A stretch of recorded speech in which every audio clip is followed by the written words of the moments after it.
ଭଲରେ ଅଛି ଆଶା କରୁଛି ଆପଣ। ହାय ଗାଇସ୍, ଆଜି ହେଉଛି ଖୁଦୁରୁକୁଣୀ ଶେଷ ପାଳି।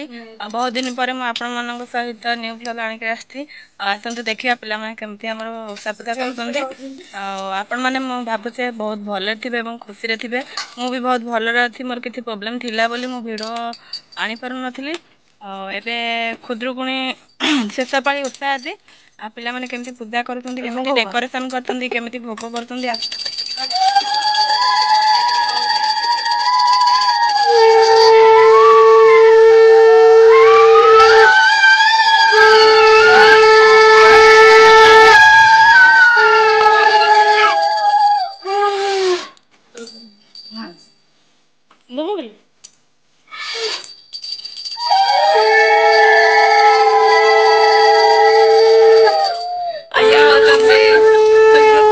मेंबर माने ଯାହାକୁ କୁହନ୍ତି ମୁରବୀ ମାନେ ସବୁ କିଛି ଆୟୋଜନର ପ୍ରଥମ ମୁଖ୍ୟ କାରଣ ହେଉଛନ୍ତି ଆମର ଝାନ୍ସୀ ମ୍ୟାଡ଼ାମ। ତାଙ୍କୁ ଗୋଟେ ଭଲ ବର ମୁଁ ଡାକୁଛି ତାଙ୍କ ପାଇଁ ଠାକୁରଙ୍କୁ। ଇଏ ହେଉଛନ୍ତି ଆମର ଦ୍ୱିତୀୟ ମୁଖିଆ, ଇଏ ହେଉଛନ୍ତି ତୃତୀୟ ମୁଖିଆ, ଏଠାରେ ବସିଛନ୍ତି ଚତୁର୍ଥ ମୁଖିଆ।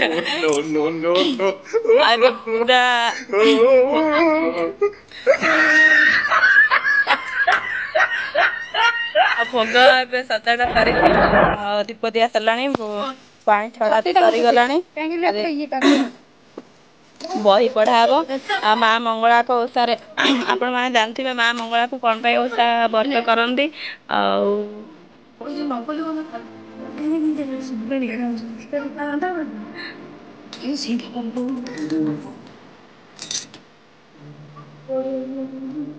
କିନ୍ତୁ ପିଲାମାନେ ଛୋଟ ପିଲା ହେଲେ ବି ବହୁତ ଭଲ ଡେକୋରେସନ୍ କରୁଛନ୍ତି, ବହୁତ ସୁନ୍ଦର ଲାଗୁଛି। ଆଉ ଆପଣମାନଙ୍କୁ କେମିତି ଲାଗୁଛି ପ୍ଲିଜ୍ କମେଣ୍ଟ କରି ଜଣାଇବେ। ଆପଣମାନେ ତ ଜାଣିଥିବେ ସାଧବଟିଆ ତଅପୋଇର କାହାଣୀ। ତଅପୋଇ ଭାଇମାନଙ୍କୁ ପାଇବା ପାଇଁ ଏବଂ ଭାଉଜମାନଙ୍କ ପାଖରୁ ରକ୍ଷା ପାଇବା ପାଇଁ ସେ ଖୁଦୁରୁକୁଣୀ ମାଆଙ୍କୁ ଓଷା କରିଥିଲା, ମଙ୍ଗଳା ମାଆଙ୍କୁ ବ୍ରତ କରିଥିଲା।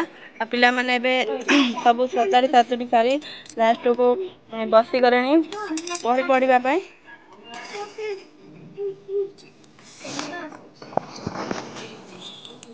ପ୍ଲିଜ୍ ସାଙ୍ଗମାନେ ମଝିରେ ଜମାରୁ ବି ସ୍କିପ୍ କରନ୍ତୁନି, ଶେଷ ପର୍ଯ୍ୟନ୍ତ ଦେଖନ୍ତୁ କିପରି ଭସାଣି ହେବ, କେତେ ମଜା ହେବ, ମସ୍ତି ହେବ। ଆପଣମାନେ ଦେଖିଲେ ହିଁ ଜାଣିପାରିବେ। କମଳା ଦେବୀର ସଙ୍ଗାତ ଦେବୀର ପ୍ରାଣ ଗୋବିନ୍ଦ ଶଙ୍ଖ ଚକ୍ର ଅଜସ୍ର ବ୍ରହ୍ମାଣ୍ଡ ଠାକୁର ବିଜୟ ଦ୍ୱାରକା ନଗର ଅଜାସେ ଦ୍ୱାରକା ମହିମା ନିର୍ମାଣ କଲା ବିଶ୍ୱକର୍ମା। 18 ବର୍ଷ ଲୋକ ଜଣେ ଅଛନ୍ତି ପ୍ରଭୁ ସଙ୍ଗେ ନେଇ ସମସ୍ତେ ବିଶ୍ୱର କୁଟୁମ୍ବ ସକଳ ସମ୍ପଦ ଆରମ୍ଭ। ଅଟିଲେ ବହୁତ ସୁତ କୁଟୁମ୍ବ ହୋଇଲେ ବହୁତ କୃଷ୍ଣର ବହୁତ ଯୁବତୀ 25 ସହସ୍ର ଅଛର ଗୋଟିଏ ଲେଖାଏ ଦୁଲଣା ଏଥି ଅଧିକ ନୁହେଁ ବହୁତ। ରାଜା କହିଲେ ଉଗ୍ରସେନ ମନ୍ତ୍ରୀ ଯାଦବ 3 ଜଣ ସୁଷେଣ ପରଜା ପାଳନ୍ତି ବଳିଷ୍ଠ ଦୁର୍ବଳ ଅଛନ୍ତି ସବୁରି ଘରେ ସୁଦର୍ଶନ ସମସ୍ତେ କୁବେର ସମାନ। ଯାବତ ଓଷା 12 ବର୍ଷ ସେ ପୁରେ ଅଛଇ ସମସ୍ତ।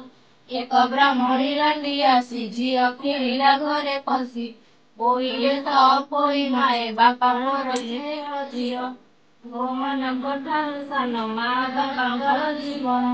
ହରିଚୁ ବାଂଶର ଫୁଲାଇ ହରିଚୁ ବାଂଶର ଟୋକାଇ ତୋହରା ହୋଇଥିଲି ମୁଇଁ ମଢାଇ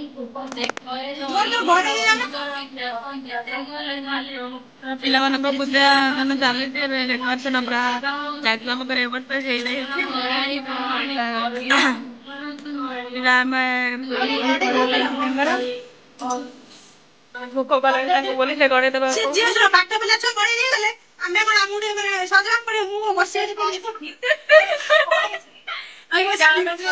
ଡେକୋରେସନ ହେଇଛି ଦେଖନ୍ତୁ।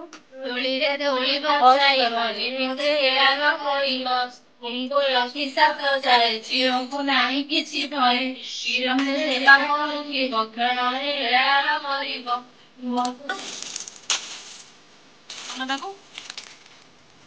ତମର କଣ ହେଇଥିଲା ବେ? କମଳ ହେଇଥିଲା କି ଏମିତି କରିକି ରୁହ ଆଗ ହେଇଯିବ।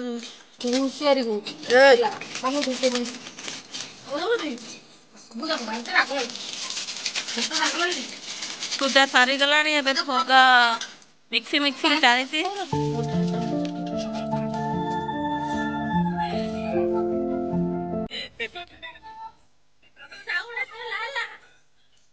ଆସନ୍ତି ଭସାଣି କରିବା ପାଇଁ ପୂଜା ହବ ପାଖରେ ପୋଖରୀ ଘାଟରେ ପୂଜା ହବ। ପୂଜା ସରିଲା ପରେ ଭସାଣି ହବ।